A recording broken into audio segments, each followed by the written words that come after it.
Ciao ragazzi, vi presento oggi la mia nuova pedaliera, costruita, realizzata, cablata e preparata dalla Masotti Guitar Devices. Tutto il lavoro che vedete è frutto di una settimana di lavoro di Pierangelo Mezzabarba della Masotti Guitar Devices ed è stato organizzato in questo modo. C'è un pianale, come potete vedere le dimensioni sono 120x45.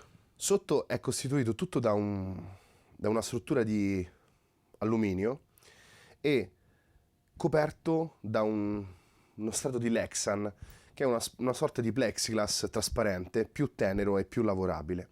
Il tutto è pilotato da queste due maniglie, che potete vedere qui.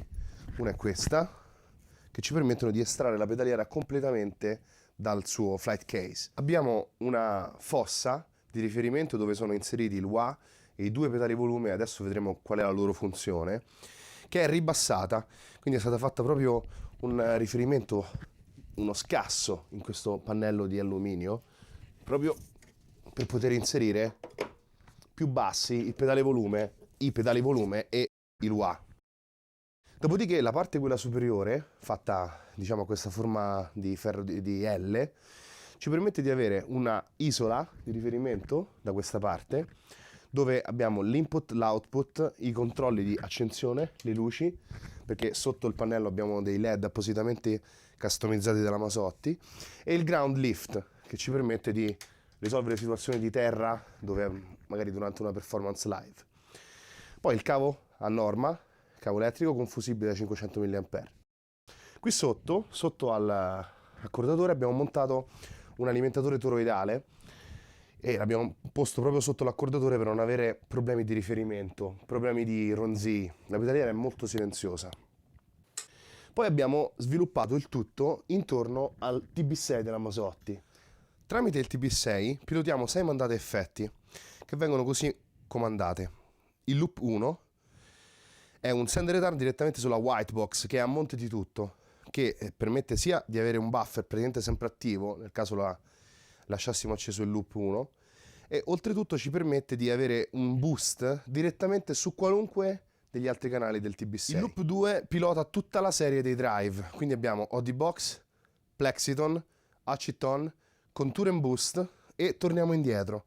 Quindi abbiamo l'OD Box che fa da segnale principale, che si riversa poi nel Plexiton, che ha un suo boost, con il quale possiamo boostare l'Aceton, che ha un suo boost in post, e il Contour and Boost, che generalmente viene utilizzato nei soli, come abbiamo visto sulla recensione dei pedali Carl Martin. Il tutto può essere boostato dalla white box e c'è il ritorno nel return. Il loop 3 è molto particolare, ci permette di pilotare il pedale volume in post, cioè dopo la sezione drive, in modo che possiamo avere l'effetto, cioè chiudere la sezione drive, la sezione di suono, e lasciare aperti gli effetti di ambiente. In più, dalla mandata effetti di questo pedale volume, che è quello assegnato al loop 3 della TB6, abbiamo collegato il Korg, il DT10. E abbiamo poi un return dall'uscita del pedale volume, entriamo nel compressore, quindi abbiamo una ulteriore mandata bufferizzata grazie al compressore della Carl Martin, e il canale 3 può essere anche acceso individualmente. Ci permette oltretutto di pilotare l'accordatore. Nel loop 4 abbiamo tutta la mandata degli effetti d'ambiente. Il send passa direttamente nel chorus della Carl Martin, dall'uscita entriamo nel Tremo Vibe, che ci manda direttamente al Delilah XL, e il output del Delilah XL torna nel return del TB6. Quindi il TB6 è proprio una struttura, una funzione in questo caso di looper per separare completamente il segnale, quindi possiamo lavorare anche soltanto nei drive o solo nei compressori o solo negli effetti d'ambiente e così via. Il loop 5 ci permette poi di pilotare tutta quella serie di suoni che ci possono servire in ambito acustico, oppure quando abbiamo bisogno di modulazioni molto particolari del segnale elettrico. Il segnale viene mandato direttamente nel noise terminator, che è stato modificato appositamente da Pierangelo con questo interruttore per renderlo true bypass nel caso in cui lo usassimo con degli strumenti acustici, e poi viene inviato al 3-band parametric preamp, che può essere utilizzato sia in ambito acustico, oppure nel caso volessimo avere un taglio hard rock. Io lo uso generalmente con questo taglio sulle medie, in modo da poter svuotare molto il segnale che viene dal Plexiton o dall'OD Box boostata, per avere un taglio molto hard rock o metal. In questo modo possiamo isolare completamente la sezione di assorbimento del rumore e di variazione dell'equalizzazione. Oltretutto, nel caso in cui avessimo una situazione acustica, potremmo per esempio accendere il canale 5 per utilizzare il tri-band parametric preamp, che di fatto è una DI, è un equalizzatore semiparametrico con una DI, e mettere in send return, in true bypass, il noise terminator per non avere nessun calo di segnale e accendere magari il compressore per avere più spinta. Il loop 6 è molto particolare perché avevamo bisogno, questa era la problematica, inserire l'RC20 XL in tutta la catena del segnale, però una volta fatto il loop con le sovraincisioni, il mio desiderio era quello di non ripassare dentro all'RC20 una volta finito il lavoro, quindi per fare il solo.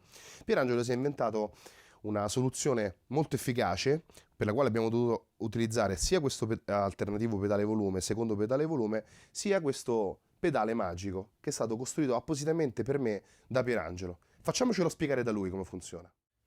Il prodotto custom che abbiamo realizzato per la pedaliera di Thomas è un'unità semplicissima.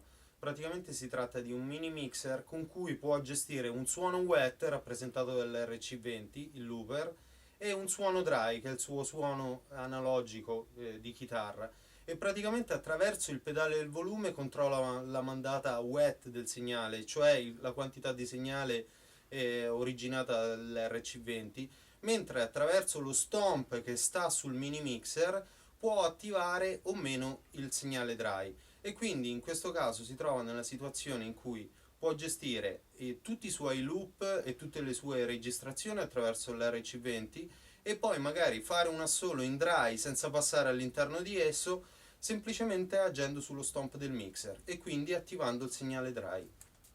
Grazie mille Pier, sei sempre molto preciso ed efficace. Quindi alla fine, dall'uscita del loop 6, quindi dall'out del TB6, andiamo direttamente all'output preparato appositamente sulla scocca della pedaliera e ci manca la prima parte in realtà. La chitarra entra nell'input direttamente qui, passa dentro al wah che cade direttamente in cascata dentro l'input del TB6. Questo è il lavoro che Pierangelo ha fatto per me. In un secondo momento vedremo appositamente come funziona, come si può regolare, che tipo di timbri possiamo avere, e useremo questa pedaliera per diversi test su come funziona l'organizzazione del proprio suono. In più c'è da dire che la parte di alimentazione che abbiamo detto col toroidale sotto al DT10, che alimenta tutta la serie alimentata a 220, quindi il compressore, chorus, Tremo Vibe della Carl Martin eccetera, alimenta la parte a 220 volt, mentre con un alimentatore Masotti, il PV4 customizzato è qui sotto alla scritta Masotti, è stato messo sotto la scocca appeso con dei piedini di plastica, una soluzione molto efficace che ci permette di avere un minore ingombro. Alimentiamo il Whitebox, la Oddie Box, il TB6 che ha una alimentazione appositamente studiata a 500 mAh in alternata, e poi anche la Loop Station, poi anche gli altri piccoli pedali tipo il DT10 o il Tuwa della Carl Martin. Bene, detto questo, io vi ringrazio dell'attenzione. Questo è una piccola anteprima di tutto il lavoro che faremo intorno a questa pedaliera, non tanto per far vedere quanto è bella, ma come si possono tirar fuori una notevole quantità di suoni lavorando su determinate frequenze, determinate possibilità. Ciao ragazzi!